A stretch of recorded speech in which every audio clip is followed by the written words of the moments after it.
Hey everybody, and welcome to this week's Design Cinema. This is Feng Zhu speaking once again, and we're getting close to Christmas, so this will probably be the last episode of the year before we move into 2011.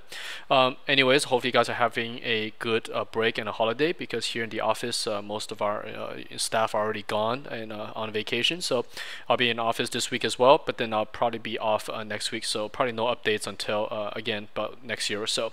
But anyways, let's get started with this week's demo. I'm going to focus more on design this week. You're going to see right here a rough sketch being drawn out, right? And as this drawing, this is going to take a while, this drawing process. So I'm just going to talk about the design process itself, what it is, what we do as designers, how do we arrive at a design? Because I believe this is a question that's been asked often on the YouTube channel, as well as the emails that we get privately. Because I think the majority of the viewers watching these videos skew towards the younger age. I'm probably guessing somewhere in junior high to about high school, maybe university, but not in a design school yet. So these questions come up because for often the case, the difference between design and art is a gray area, and there is no clear line between the two. However, there are some very important things about design that's nothing to do with the art field. For example, myself included, my career is a designer. I never consider myself an artist at all. I don't do any art. I don't produce any art. What I do with art is purely a communication tool. Just like we mentioned last week, the using of language, the A, B, C, D, E, F, G. We use that language to communicate, and when authors use language, they communicate a story, an idea, and that's what designers do as well. We use this drawing ability and this kind of industrial knowledge to extract what we have in our brain onto a canvas so others can understand what is your head. And that's ultimately what design is. When clients are commissioning you for work, they're not paying for you to do pretty artwork or some pretty drawing. When a designer is hired, the clients are after your ideas, what is in your head. And the clearer you could communicate that, the better you will be as a professional designer. And of course, the ability to render and draw well is very, very important, just like speaking proper English, right? If you speak broken English, your idea is not clear. So I think that's quite understandable if you guys listen to my last week's demo versus this idea. But anyways, I want to actually start with a quote by Syd Mead, which is in our industrial design industry. He's pretty much a quote unquote god level designer, because he's done it all way back in the 50s and 60s, and he's still designing even as of today. For those of you who don't know what he has done in the past, you've probably seen his work. For example, in Aliens, Tron, the original Tron, for example, is all of his work. Just Star Trek, the first Star Trek movies. So he's done a lot of really, really interesting designs. Again, Syd Mead. So here's his quote, which starts, "To be a successful creative artisan, one must be persistently curious, have a good memory, and appreciation of the world around, from the insignificant to the impressively large. Every design challenge relates to something that resonates with human society, human recognition, human sensibility, and human desire for fulfillment. Designers are manipulators of iconic familiarity, producers an innovative response to specific direction, and purveyors of original interpretation, what is sometimes is the mundane. Success is the end result, not the in-progress activity."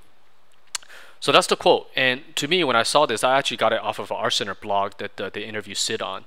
But this quote that he said pretty much summarizes exactly what we do. As a designer, you notice he never mentioned anything about how well they have to draw, or the technicality, or tools to use. All those things are the sub tools you use to communicate your idea. That entire quote is about the extraction of the idea and the design itself. So for you guys watching, the focal point is twofold. One, of course, you have to draw well. You have to focus on the arts, your drawing abilities, and understand the fundamentals. But the complete other side of it is, what are you actually drawing on paper? How do you derive at a design? And let's get back to this image, for example. This drawing here, this demo today, is showing you guys how to sell a design, and I literally mean the word sell, meaning a transaction between, monetary transaction. Because when a client hires you, they are taking a huge chance. They are paying you to deliver design which has not yet existed on this planet, right? Something that they haven't seen. So they are taking a big risk, committing a certain amount of fund to you as a designer to give them something they can in return build further investment on, right? So you really, as a designer, you are also a businessman, because there's no difference between selling this drawing or this design here than selling a car in a parking lot, because both are product and a client is after it. So you have to present your designs. Not only is it a good idea, but present it in a very well professional manner. And this demo hopefully show you one of the ways.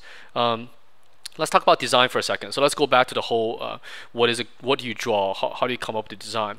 This here, you see, this is the first time I actually talked about this drawing itself. I came up with this after I listened to a radio show about parasites living on this planet. And the radio show basically mentions a parasite which infects an ant. It's a bacteria or some kind of bacteria, or organism. It's not bacteria, some kind of organism that infects a very small insect, the ant.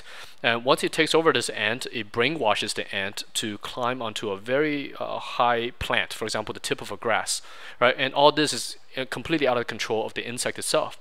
And once it gets there, the ant sits there waiting for an animal to eat it, which is commonly a sheep. And once the sheep eats this ant, that's how the parasite gets into the sheep, and that's the final host. So you can see this little organism can control so many different people or not people, so many different life forms just to get into his host. And that is a very interesting design concept. So I decided to, hey, let's try that with an alien creature design. Except we bring it into a more video game-like environment. So here you see 4 soldiers, Earth-like soldiers, very video game-ish design. The kind that are very decked out in armor and all that kind of stuff.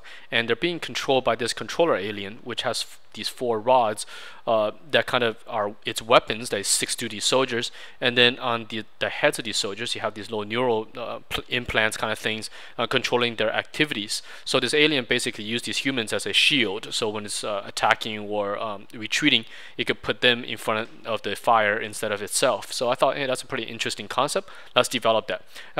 This kind of thought process is how I go about most designs, because as my background is industrial design, so which focuses on functionality, and I'll say about 90% of the work I get commissioned for has some kind of design spec you have to follow. The shape or form of what you're drawing is not defined, obviously, by the client. That's what they want you for. But rarely do they say, hey, just design us random things for no apparent reason. It's never like that. It's always like, this is you have to do a spaceship, or you have to do a vehicle, or you have to do a landscape. But this landscape exists in low gravity, or this landscape exists in all water, or all forest, or all trees. See, that's some kind of functionality. And as a designer, you have to understand how things work before you even approach a design. And by understanding how something works or some kind of functionality, you could then derive at a design purely by thinking it out. And that's how this drawing here came about. And let's talk about some of those forms. For example, the rod, that the weapon, you can see this alien has these regular legs he's walking on, which I'm drawing right now, but right above it is this kind of weapon rod, weapon arm.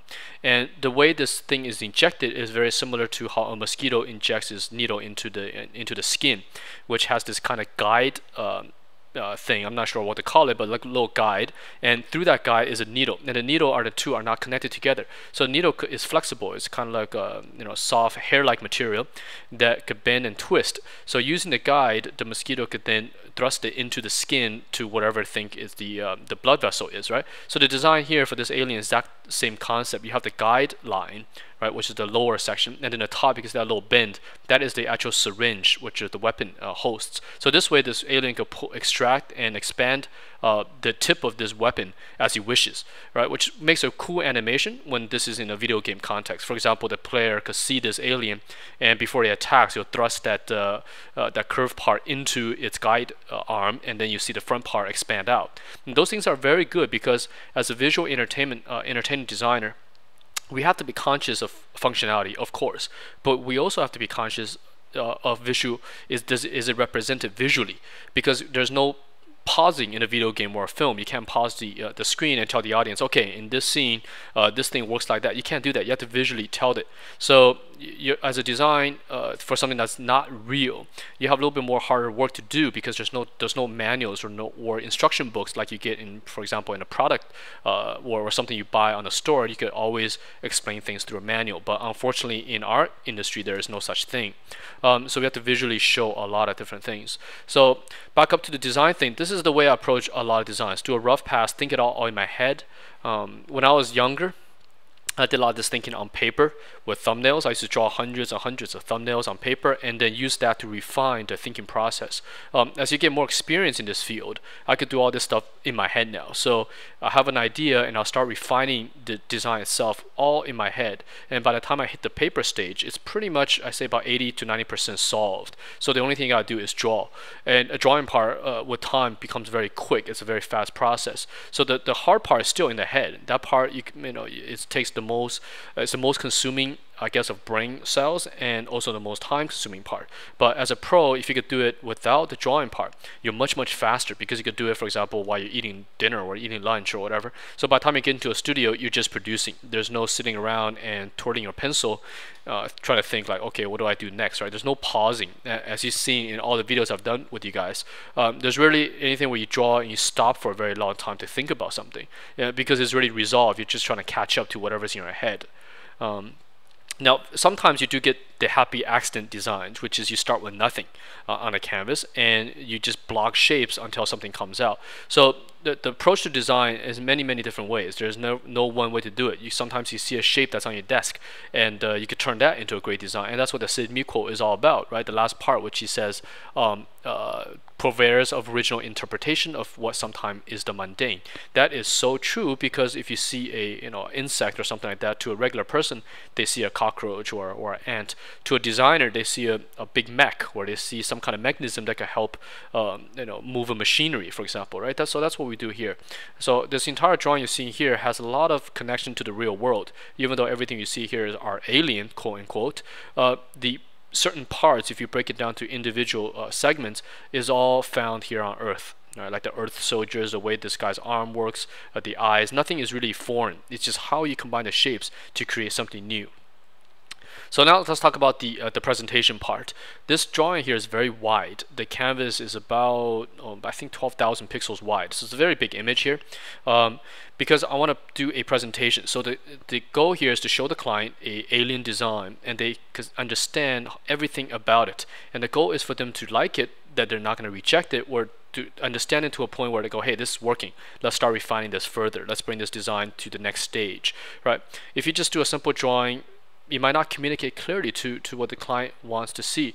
So we're going to do something where this first drawing here is the overall presentation, and then we're going to get into some drawings that explains functionality. It makes your design feel real when you do that kind of presentation. And often in the case in studios, it's always done. It's just that it's not publicized, right? A lot of the functionality drawings are behind the scenes. Most the art of books and stuff like that don't print those kind of drawings. They print the final, I guess the sexy drawings, right? The things that the general audience can understand. So what you're seeing here is kind of like the overall thing, something that we do in studios always, right? It's just not seen, but I'm going to put it all on paper here for you guys to check out. So here, now I'm going to draw a side view of this creature, relatively side. I don't like to do straight up 2D side views. I think they look boring. So this drawing, it's pretty much side view, except I'm going to tweak it slightly to give it some perspective. Right. So this will give the 3D modelers on the team a good idea of what this creature looks like from the side.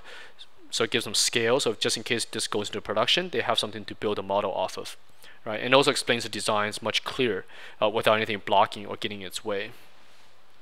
So this creature is quite low to the ground. That's another design choice I made. Instead of making it tall, that way if he wants, he can shield itself with the 4 basic zombie soldiers next to him. Right? Can you imagine him pulling all the soldiers close to him, forming a wall. So if it's being shot at by the player, it could basically go into this kind of shield mode and protects itself until he has a chance to fire back. So all this kind of stuff is a lot of it has to just do with thinking about how this will work in the context that's designed for, which in this case is a video game. Right? I'm trying to think of this guy in some kind of first-person shooter, and you come upon it. What can he do? What kind of actions can he do? What kind of animations can he do? All those things are very important in terms of entertainment, because everything you do has to be thought out, and all those little tiny iconic movements or shapes could be memorized by the player once they see it.